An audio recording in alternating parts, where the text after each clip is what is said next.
le launga i soafa mamalu o le atua le tamā le alo ma le agaga pa ia. Ma o le matua o le launga i le lautusi o salamo na faitauina i lona fai upu e 5 lo iai upu nei. O e lulu saito ma loi mata latou te sele-seleina ma le alaga fiafia. Mata upu o lenei vai e sā o tatou o iai lenei vai tautaua o le ola faafauina. O le ola faafauina. O le salamo se lau 26 o se tasi o pese ma te talo mai pese se 15 ua faamauina e lautusi o salamo. Mo e o ae i ainga faamanatu e tolu e whai e tausaga te itasi i Yerusalema. Ua langina nei pese a o iai le ala po le anga i atu i Yerusalema.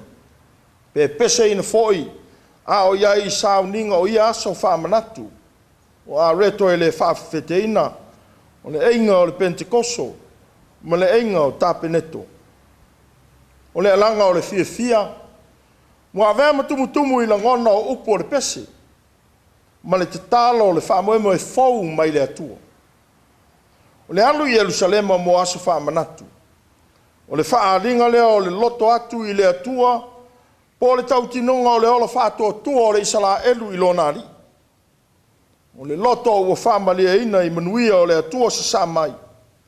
O le loto faafetai i le atua i lona alofa na ia taitai mai ai le nuu i fitā o le tuanaʻi. E mafua ai ona fia pese i viiga o le atua ma taʻutau pea lona mamalu ma lona silisili ese. E le popole ai le manaʻo i le mamao ma le taugatā o le alu i Yerusalema po o le fitā foʻi o auala e tu ma lotu se faaalia le loto fiafia i le faalotaga mai le atua. O le toi foʻi mai o le tafeaga ma le toi fausia o le malumalu isiona. Ua avea lea ma mea fiafia mo le tagata Isaraelu e ui lava na fai le tafeaga ma faasalaga o le ola le Eustai ma le faafatuatua femomou ai. Na o lea ua saaunia e le atua mea sili ma mea tetele e maofa ai le tagata. Ua le ese ai ma le faifatoaga e faatalitali atu i le vaitau e ua ai mo le faasusuina o mea totō ae a sele-seleina ona fiafia lea i manuia o le mea na totoina. Ona sele-sele lea ma le alaga fiafia ua fua tele mai le alofa o le atua ina ua tauia mai e le alii lana tatalo. E faafauina ai le ola ma fou le malosi e le uma ai le fiagalue e le fuā ai le loto ma losilosi i me faia isi e naunau e faatinoina taleni a le atua ua foaʻi mai mo le ola. A faapeaina ona fou lea o le ola ma tutumu ai o tatou gutu i le featani mo tatou laulou faiva i le alaga fiafia ua faia e le atua mea silisili.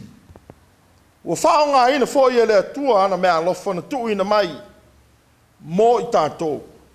E faateleina ai pea lona viiga i o tātou ola. O lo tātou o iai i puapuagā ma mafutiaga i lenei vaitau. O le faamanatu mai o le tāua o le ola faetete ma le fetausia ai lelei ma le foafoaga a le atua na au maia tate tausia. E ui i mafutiaga e le pōpea senu. E o mai le malamalama e tuanaʻi e fā e o mai le maninoa e ui na tatou mafatia ma tigalofa i mea o tutupu mai e le uma ai le faamoemoe ma le loto faafetai e vaavaiaʻe pea i le atua o le mano mālō a o mafaufau le lalolagi kelusiano mo lenei vaitau tāua o le kalesia o puapuagā o keriso. Ma le whaamanatu mai pēr i hai tātou o so uma. Ne alofa o le atua na whaalia a tōtoa mai le soifua i e sūru tātou whaola. Wa vea ai tātou ma tangata sao loto. Ona o le tāuranga pa ia na ia o sia i lona soifua. Tātou te manatu i le ola fau mai a te ia. Na ia sa iri mai mo le tangata i ala vea ina. Tātou talia i le nganga whaafitai, le alofa mai o le atua. Tā te fia ai pēa e lotu lo tuatu e tāpuai. Ma whaafitai alo na alofa mai. Mo whanau a onga, ma so stanga te whai ngā luenga. O le whiri ngā o le teimi nei. E manuia ma fia ai tae ao.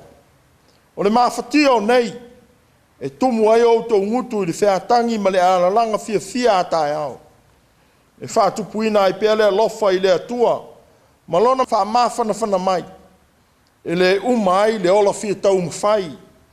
E le uma ai le ola whaamaoni. Tu i nātu mō le whaia o ngā ruenga. Whapea o le Israel foi ona fia alua e tāpuai i lona atua.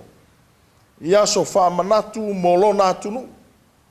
O le whaamanatu o ngā mō le nei foi masina ma le nei tau sanga o le lendi. Ia le uma le nauna watu i le atua. Na te fuata ina ma whātu mawina. Ma na whātu muina i tātou i lona mana. Tā te i loa atu ai o ia ma le atu noa o lona alofa. I o tātou i tu aso o le whaingofi. Whapei ona saunia e le atua le tōngi ola mo Israelu. Ma le nua o sa iutai li tā wheanga. E whapea foi. Ona i saunia mea sili mo i tātou i aso uma o lo tātou ola. Nā whio mai ke riso. Mo ia whaia le tōngi ola mō le lorolangi angasala. Na pōpua ngā ina i le pule a le tangata. Na o ifo i le tūnga mau. Na manu malo i le oti. Ina ua toi tū mai. O whafouina i lona lava so i fua lo tātou ola. O e mai e ngā i lona suafa. E whapei o le manatu o le whatupese e pelu. O e lu maloi mata. Nā tō te sele foi ma le alanga fia. E whau pēa lona so i fua sairi mai. Mo e fia inu pēa i manuia o lona alofa tū noa. Pē o e i loa ea. Pē o e manatua ea. Pē o e i loa ea o na whaafo i le nganga whaafitai i a teia. Ina ua e manuia. Ina ua tua nai o mawhitianga. Na e loa ea o na whaafitai a le atua. Pē nā o le teimi na mawhatia na suru ai i le atua. Ia i loa atu le li. Malona alofa tele whaari mai. Mo i tātou o aso uma. Le lei pe mātango fie. Pua ngā ina pe ti ngā. Ia i loa pēa. E le tau ma mao le atua ma oe. Le atua lea. E ou le vai tau le nei. A e wha maoni. Na te tau i mai.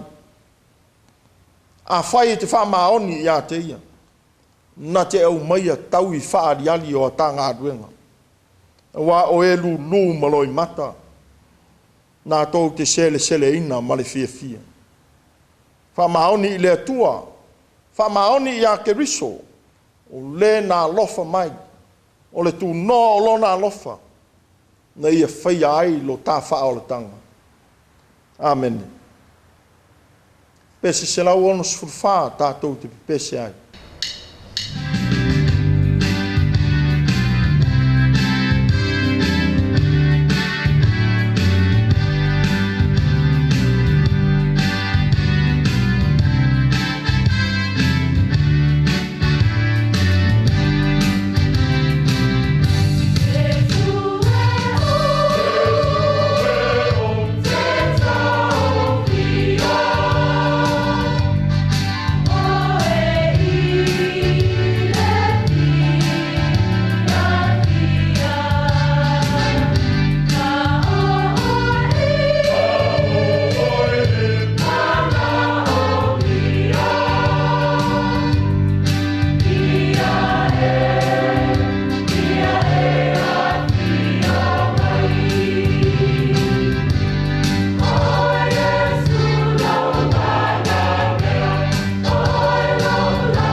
pa i le talo.